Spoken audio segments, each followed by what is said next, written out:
Bismillahirrahmanirrahim. Assalamualaikum warahmatullahi wabarakatuh. Bismillahirrahmanirrahim. Wa qadha rabbuka alla ta'budu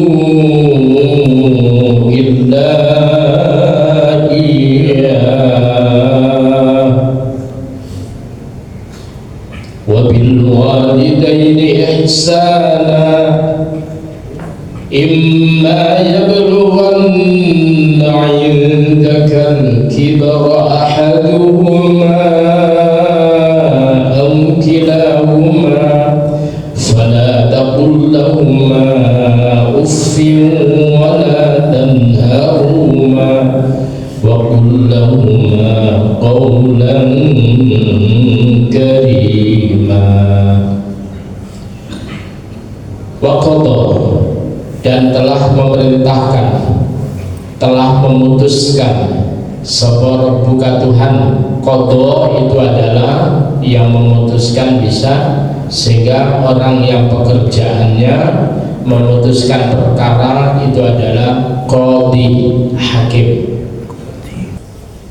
Wa qadha Rabbuka, dan Tuhanmu telah memutuskan, telah memerintahkan alla ta'budu, agar supaya kalian tidak menyembah illa Iyyah, melainkan kepada Allah Subhanahu wa ta'ala.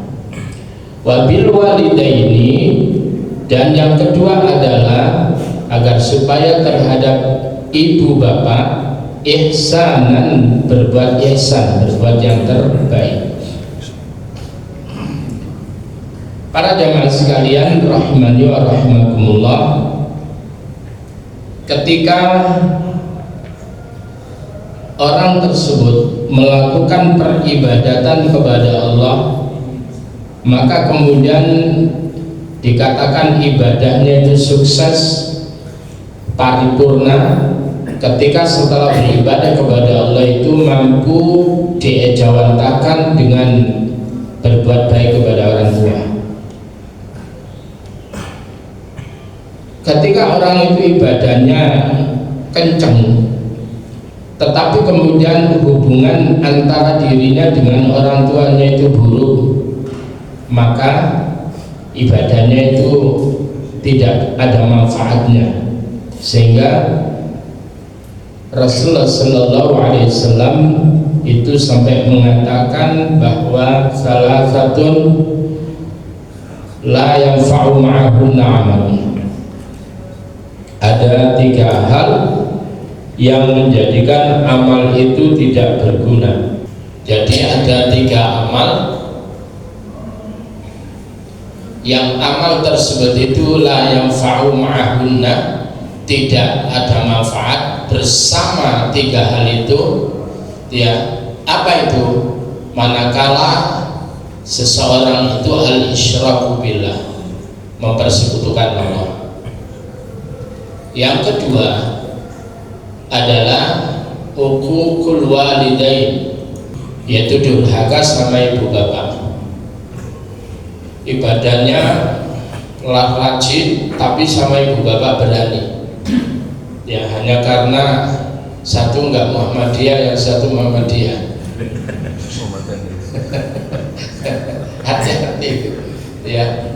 Kemudian yang berikutnya apa? Yang berikutnya apa itu?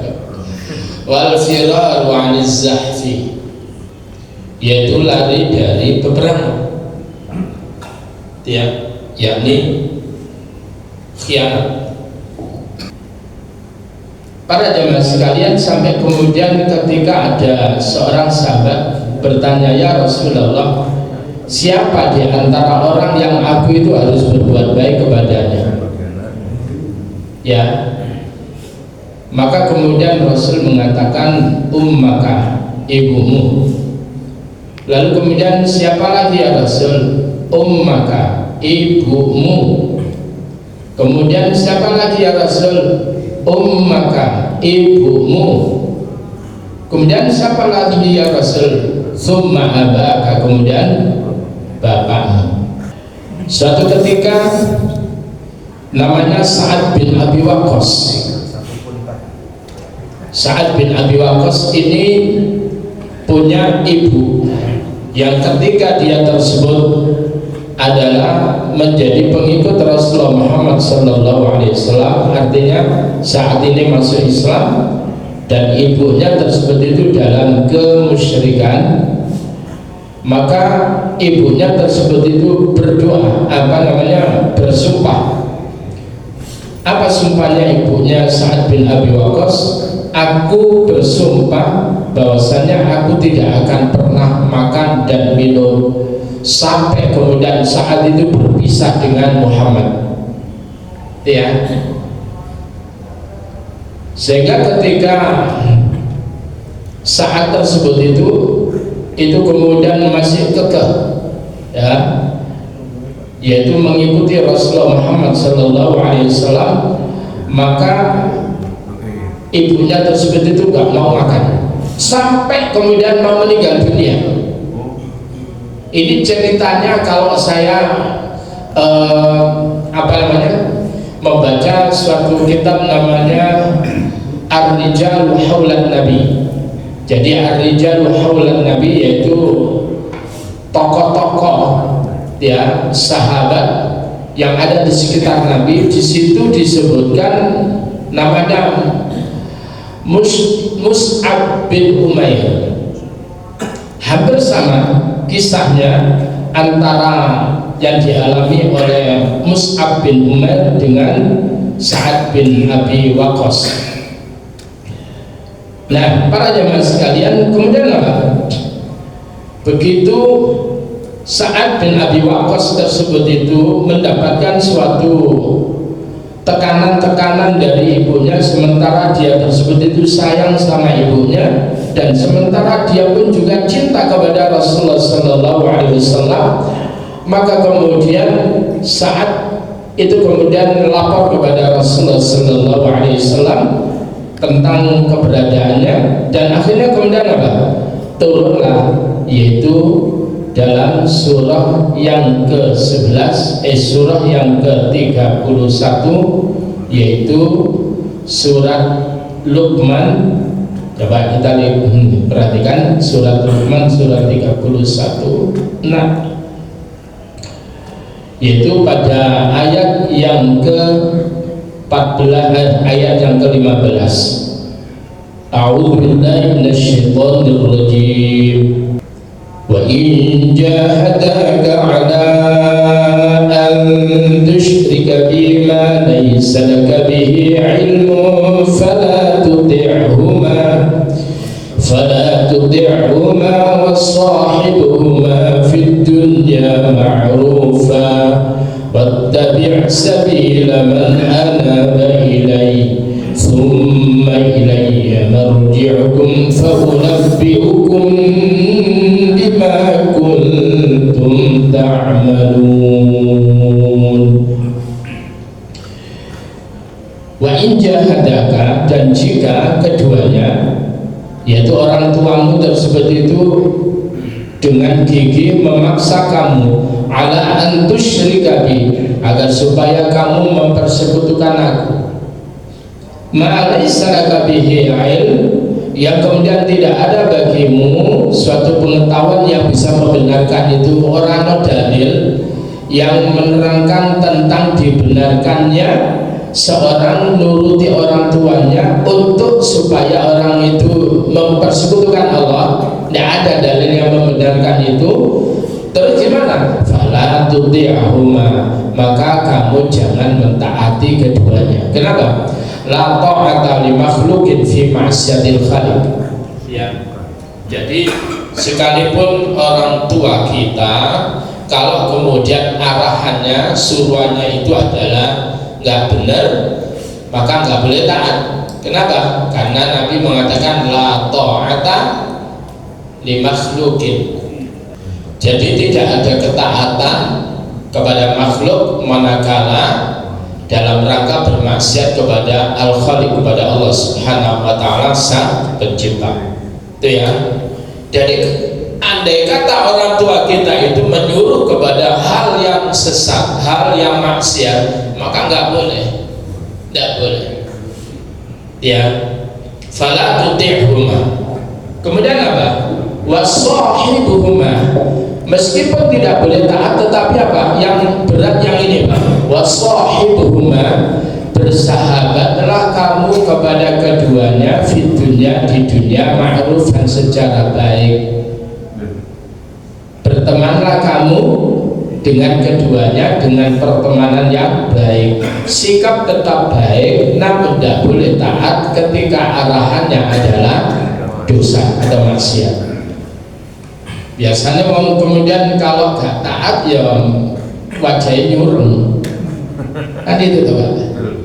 Nah, jadi seringkali ini kemudian menjadikan beratnya untuk diterapkan itu. Tapi yang namanya Sa'ad bin Abi Waqqas dan kemudian Mus'ab bin Umair, bagaimana Nabi Ibrahim alaihissalatu wassalam, jadi mereka itu adalah suatu teladan yang mereka itu mampu. Mereka tidak taat, tapi kemudian mereka mampu bersikap baik kepada orang tuanya. Nah, artinya adalah bisa wong sama-sama manusianya. Cuman persoalannya kita ini mau nggak mengelola emosi itu. Nah, ini ya. Oleh karena itu sekali lagi di sini adalah setelah kemudian Allah memerintahkan orang tersebut itu beribadah kepada Allah, yang berikutnya wabil walidaini ihsana. Imma yablughanna, tatkala sampai indaka, jadi tatkala mereka sampai indaka di sisimu al-kibar, sudah tua. Al-kibar itu lawannya as-sighar, ya as-sighar. Sighar itu kecil, kibar tua. Ketika kemudian sampai ya ahaduhuma, salah satu dari mereka berdua, au kilahuma, atau kedua-duanya itu sudah al-kibar, sudah tua. Lalu kemudian kalau mereka itu sudah tua, fala taqul, maka kamu jangan berucap lahuma kepada keduanya uff, meskipun kalimat uff jadi penolakan yang nadanya kesel. Wala tanharhuma, dan jangan kamu membentak keduanya. Wa qul lahum qawlan karima, dan kemudian katakan kepada mereka berdua qawlan karima, yaitu perkataan yang mulia, yang mulia. Jadi sehingga ada doa yang diajarkan adalah apa? Rabbi, kalimat berikutnya ini wakhfid lahuma. Sakapan nanti itu menerangkan tentang khafat. Jadi apa namanya wakhfid lahuma, dalam bahasa nahwu ada namanya al-i'rab. I'rab itu adalah ilmu yang menerangkan tentang perubahan harokat di akhir kalimat.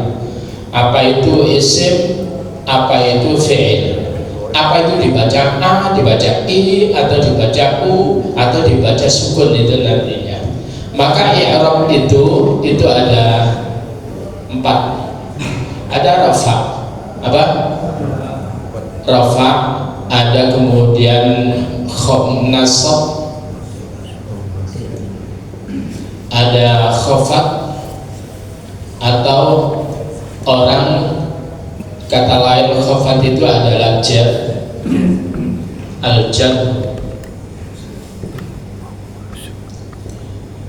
Yang kemudian berikutnya adalah jazmun. Yang pernah belajar ini insyaallah nyadar. Rafa itu artinya secara bahasa itu mengangkat kedua bibir kita sehingga membentuk u. Maka dikatakan dhammah. Dhammah itu menggabung kedua bibir itu u. Sehingga kemudian rafa itu tandanya u atau un. Ya. Kalau nasab itu adalah yang tegak, sehingga kemudian tandanya adalah a dengan an. Kalau khafat itu adalah tandanya i atau in. Kalau jazm itu adalah tanda akhirnya adalah sukun. rafa ya itu artinya tinggi, tandanya u atau un. Nasab itu artinya tegak, yang tandanya a atau an. Maka khafat itu artinya adalah apa?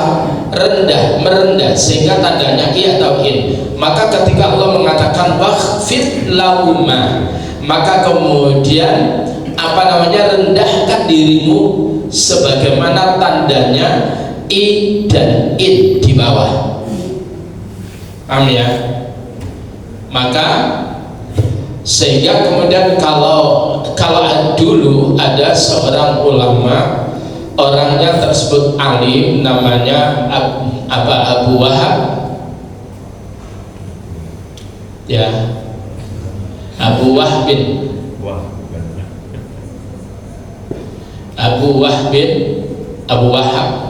itu di zaman sahabat, di zaman Khalifah Harun Ar-Rasyid. Jadi wakhfid ini artinya rendahkan, khafat dia. Kita berbicara, makanya kalau membaca ayat itu kemudian kita lihat apa bahasanya fiqhul lughah ya, fikih bahasa itu nyaman itu kalau membaca ayat dengan menggunakan pendekatan fikih bahasa. Wakhfid, dan rendahkanlah lahuma pada mereka berdua janah. Janah itu artinya sayap sebetulnya. Janah itu adalah sayap. Jadi wakhfid lahuma, rendahkan kepada keduanya, yaitu janah hadzulli, yaitu dengan penuh apa namanya, kerendahan, adzul, adzil, minar rahmah, karena kasih sayang. Jadi rendahkan dirimu kayak dini tandanya di bawah tadi itu ya, minar rahmah, karena kasih sayang kepada kedua orang tuamu. Walaupun kita pinter kayak apa, orang tua kita itu masih jauh ilmunya dengan kita, ekonominya jauh dengan kita, pengalamannya jauh dengan kita, atau kemudian kita apa namanya, hubungannya jauh lebih luas daripada orang tua. Walaupun kayak begitu, dari segala hal orang tua kalah dengan kita, tetap wakhfid lahuma janahan dzulli. Kenapa? Minar rahmah. Jadi kita lakukan itu adalah minar rahmah, karena kasih sayang. Min di sini ini adalah min, itu adalah lit ta'lil. Jadi lit ta'lil, jadi karena ya. Jadi minar rahmah. Wakul ini bukan tempatnya nasi. Wakul dan katakan Rabbi ya Tuhanku irhamhuma, sayangilah mereka, kama rabbayani, sebagaimana keduanya mendidik aku saghiran, waktu kecil. Dulu pernah saya terangkan tentang kalimat Rabb. Jadi kalimat Rabb ini kama rabbayani, kama rabbayani, sebagaimana keduanya rabbayani. Apa Rabb? Rabb itu artinya bisa mendidik ya. Maka orang yang mendidik muridnya itu namanya murabbi.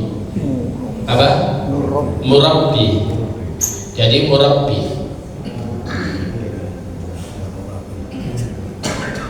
Kalangan orang-orang yang terdidik itu adalah apa? Jadi Rabbani.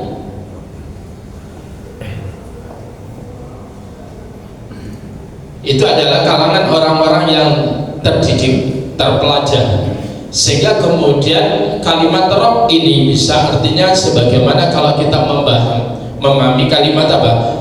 Rabbil alamin. Apa Rabbil alamin itu? Rabb ini rububiyah dia, Rabbil alamin. Mungkin sudah pernah saya terangkan itu.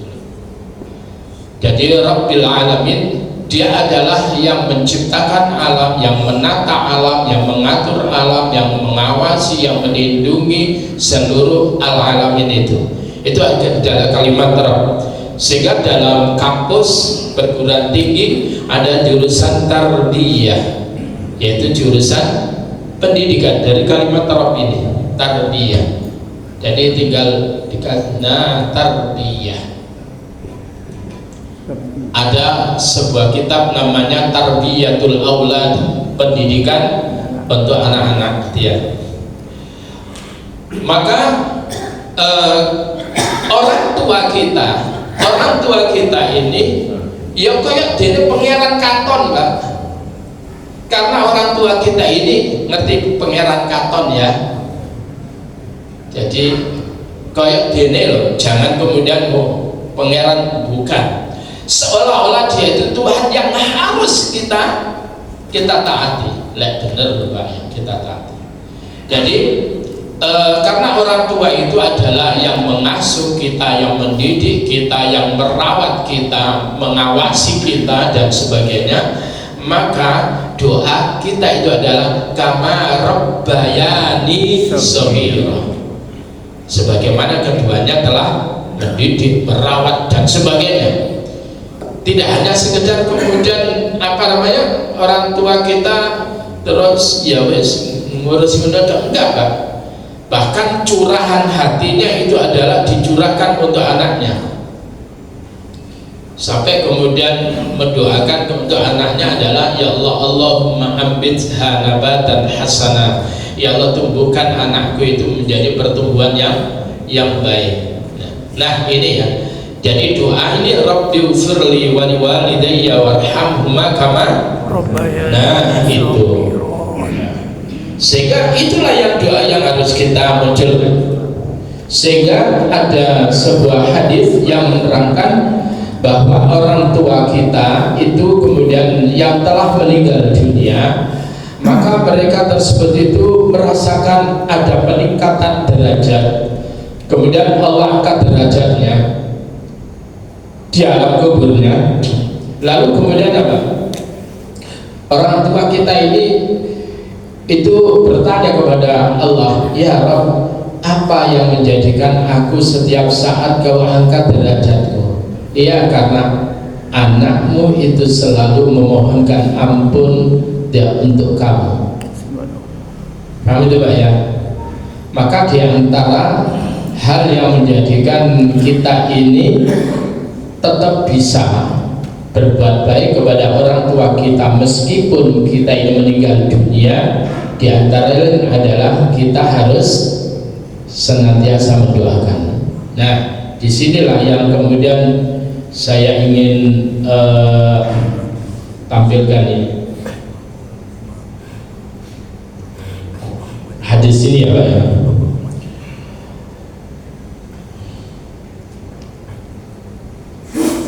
Waqala Imam Ahmad, yaitu Imam Ahmad bin Hanbal, haddatsana Yunus bin Muhammad haddatsana Abdurrahman bin al-Ghasil haddatsana Usayd bin Ali an abihi Ali bin Ubayd, bapakku, an Abi Usayd wa huwa Malik bin Rabi'ah as-Sa'idi qala bainama ana jalisun inda Rasulillah sallallahu alaihi wasallam id ja'ahu rajulun minal ansar.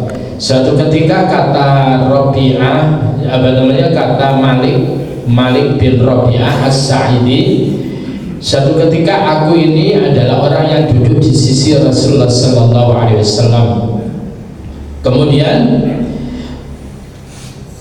ja'ahu rajulun minal ansar, tiba-tiba ada yang datang kepada Rasul, seorang laki-laki minal ansar, dari kalangan ansar. Ansar itu apa Pak? Sahabat ansar adalah sahabat yang mereka itu menolong kaum muhajirin, dan mereka adalah orang-orang yang beriman sebelum kedatangan kaum muhajirin. Ansar itu jamak dari nasirun, wong kang nolong. Ansor adalah para penolong, para jamaah. Faqala, lalu kemudian laki-laki dari kalangan Ansar ini berkata, ya Rasulullah, hal baqiya alayya min birri abawayya syai'un ba'da mautihima abaruhuma bi. Ya Rasul, apakah ada yang tersisa dan atasku dari melakukan kebaikan terhadap orang tuaku, sedang orang tuaku ini adalah sudah meninggal dunia, masihkah aku bisa berbuat baik kepada keduanya, sedang orang tuaku adalah sudah meninggal dunia? Maka kemudian Nabi berkata, na'am, ya. Bahkan hisolul arba, ada 4 hal di mana kau lakukan itu adalah sama dengan engkau berbakti kepada orang tuamu meskipun orang tuamu meninggal dunia. Yang pertama adalah as-salatu alaihimah. As-salatu alaihimah yaitu mendoakan di atas keduanya. As-salatu itu bukan bermakna sholat atas keduanya. Ya, di antara bentuk apa? Kasih sayang, perhatian anak kepada orang tuanya adalah berupaya untuk mensolati jenazahnya orang tuanya. Maka seringkali saya katakan, carilah teman sebanyak-banyaknya yang memungkinkan mereka itu mensolati jenazah kita. Yang kedua adalah wal istighfaru lahuma, dan memohonkan ampun untuk mereka berdua. Yang berikutnya adalah wa infadu ahdihima. Apa itu? Yaitu melaksanakan ahdihima, janjinya atau wasiatnya. Orang tua kita dulu wasiat apa? Tentunya wasiat yang baik, laksanakan. Kalau itu adalah wasiat harta pun juga laksanakan, dan perhatikan bahwa kalau wasiat harta itu tidak boleh melebihi 1/3 dari harta waris. Ketiga, apa itu? Wa ikramu sadiqihima, yaitu memuliakan teman-teman orang tua kita. Kita kunjungi sanak kerabatnya, itu adalah bagian dari cara kita ini berbakti kepada orang tua kita. Lalu kemudian yang keempat adalah wasilaturrahim, dan itu silaturrahim allati la rahmanaka illa min qibalihima. Fawwalladzi baqiya 'alaika, maka itulah yang tersisa atasmu ba'da mautihima, setelah kematian mereka berdua, min birrihima, dari kebaikan kamu kepada orang tua. Coba ya, jadi 4 hal itu Masya Allah, kalau kita lakukan, orang tua kita itu membanggakan kita di hadapan Allah. Apalagi kalau kita ini adalah membaca Al-Quran lalu kemudian mengamalkan Al-Quran, apalagi hafal Al-Quran, maka kemudian anak kita nanti akan datang di hari kiamat dan diberi berkenan oleh Allah untuk memakaikan mahkota kepada kedua orang tuanya. Upaya kita untuk membaca Quran, mengamalkan Al-Quran, apalagi kemudian menghafalkan tadi itu, maka itu sebagai bentuk pengorbanan anak untuk selalu berbakti kepada orang tuanya. Coba ya, jadi masih ada kesempatan, Pak.